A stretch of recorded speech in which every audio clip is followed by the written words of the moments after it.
Welcome back my YouTube channel Lasitha Palakkal. അപ്പോൾ എല്ലാവർക്കും എൻ്റെ നമസ്കാരം. രാവിലെ തന്നെ എല്ലാവർക്കും നല്ലൊരു ശുഭദിനം നേരുന്നു. ഇപ്പോൾ സമയം 7:45. അപ്പം ഇന്നലെ നമ്മുടെ ജസ്ന താത്ത ഒരു വീഡിയോ ഇറക്കിയിട്ടുണ്ട്. എന്താണെന്ന് പറഞ്ഞു കഴിഞ്ഞാൽ, ഞാൻ രണ്ടാമത് കല്യാണം കഴിച്ച ആളെ ബർത്ത്ഡേ ആഘോഷിക്കാൻ പാടില്ലേ താത്തേ? നിന്നെപ്പോലെ ബസ് സ്റ്റാൻഡിലെ മൊത്തം ആൾക്കാർ ഈ മാങ്ങളാന്ന് പറഞ്ഞിട്ട് വ്യഭിചരിക്കാനൊന്നും ഞാൻ നിൽക്കുന്നില്ല. നിൻ്റെ വീട്ടിൽ തന്നെ ഉണ്ടല്ലോ ഒന്ന് ആര് അരുണേട്ടൻ മീഡിയക്കാരുടെ മുന്നിൽ തന്നെ ഇത് ആങ്ങളെയാണെന്ന് പറയാനുള്ള കുറവ് കേട്. ഈ ആങ്ങളെയും പെങ്ങളും തമ്മിലുള്ള റിലേഷൻ ഉണ്ടാവും. എങ്ങനെയാ?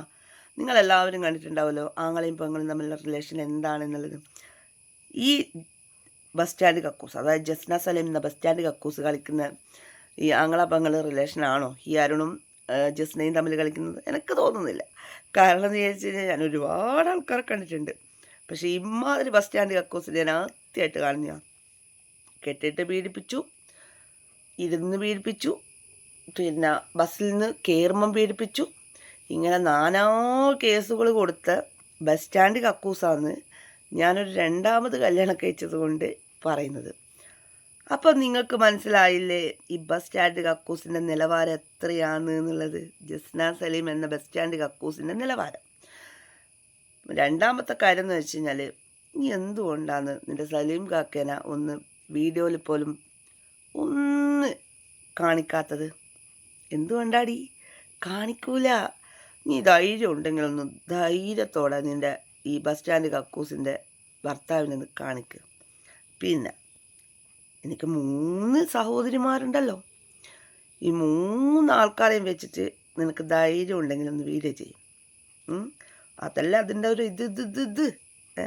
പിന്നെ ബസ് സ്റ്റാൻഡ് കക്കൂസിനോട് പറയാനുള്ളത്, അതായത് ജസ്ന സലീം എന്ന ബസ് സ്റ്റാൻഡ് കക്കൂസിനോട് പറയാനുള്ളത്, നിന്നെപ്പോലെ പഞ്ചായത്തിലെ ആൾക്കാർ മൊത്തം കയറി ഇറങ്ങുന്ന വീടല്ല ഇത്. ഇവിടെ ഒരാളെ ഞാൻ വേണ്ടാന്ന് വെച്ചു, രണ്ടാമത് കല്യാണം കഴിച്ചു. അത് ഇത്ര വലിയ തെറ്റാന്ന് ലോകത്തിലെ ഒരാളും, എല്ലാ സിനിമാ നടന്മാരും ഇഷ്ടമുള്ള ആൾക്കാരും ഒക്കെ രണ്ടാമത് കല്യാണം കഴിക്കുന്നുണ്ട്. ഇനി പോട്ടെ, മൂന്നാമത് കല്യാണം കഴിക്കുന്ന ആൾക്കാരൊക്കെ ഇഷ്ടം പരിപാടിയുണ്ട്. നിന്നെപ്പോലെ ഒരു ഗൾഫിലൊരു സലീം കാക്കേനെ വെച്ചിട്ട് വീട്ടിലൊരു ബസ് സ്റ്റാൻഡ് പോലെ ആക്കി തീർക്കുന്ന ഒരു സ്വഭാവം എന്നെ സംബന്ധിച്ചിടത്തോളം ഇവിടെയില്ല. നീ എന്താ ചെയ്യുന്നത്?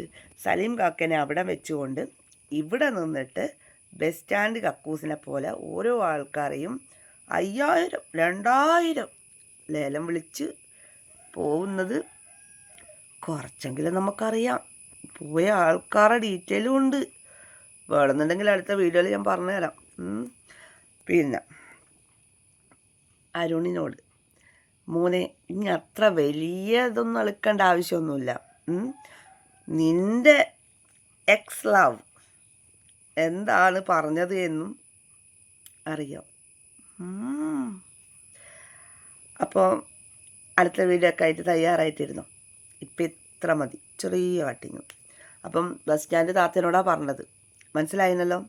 സ്വന്തമായിട്ട് ഒരുപാട് ബസ് സ്റ്റാൻഡുകൾ ഉണ്ടായിട്ട് മറ്റുള്ള ആൾക്കാരെ കാണുമ്പോൾ ഇങ്ങനെ കളിയാക്കാൻ തോന്നുന്നത് അവർ ആ ബസ് സ്റ്റാൻഡുകൾ നിനക്കാരോ ആയിരിക്കും. പക്ഷെ നമുക്കങ്ങനെയല്ല, മനസ്സിലായില്ല. ഒന്നിനെ വേണ്ടാന്ന് വെച്ച് രണ്ടാമത് കല്യാണം കഴിക്കുന്നത് വലിയ തെറ്റൊന്നോ പാവമൊന്നും ഒന്നുമല്ല. അപ്പം മനസ്സിലായിരുന്നോടാ? മനസ്സിലായെന്ന് വിചാരിക്കുന്നു. പക്ഷേ bus stand Jasna, bus stand Ammini എന്ന് ഞാൻ പേരിടും. ബസ് സ്റ്റാൻഡ് ജസ്ന, നീ അല്ലേ ഹിന്ദു മതത്തിലേക്ക് ചേർക്കരുന്നു എന്നെല്ലാം പറഞ്ഞത്. അതുകൊണ്ട് നിൻ്റെ പേര് മാറ്റി bus stand Ammini. Bus stand അമ്മിണിക്ക് ഇതൊന്നും മനസ്സിലാവില്ല. കാരണം എന്തുകൊണ്ടാണെന്നറിയുക? ഹസ്ബൻഡിനെയും വെച്ചിട്ട് ഇവിടെ വീട്ടിലൊരു പഞ്ചായത്ത് തന്നെ ഉണ്ട്. എല്ലാ ആങ്ങളാന്ന് പറഞ്ഞിട്ട് ഇമാതിരി പേക്കൂത്ത് കാണിക്കുന്ന നിന്നെ എന്ത് പേരിട്ട് വിളിക്കണമെന്നുള്ളത് നിങ്ങൾക്ക് പറയാം. നാട്ടുകാർക്കുള്ള അവസരം, യൂട്യൂബുകാർക്കുള്ള അവസരം, എൻ്റെ സബ്സ്ക്രൈബുകാർക്കുള്ള അവസരം, എല്ലാവരോടും അന്ന് കമൻ്റ് ഇടേ. Bye by.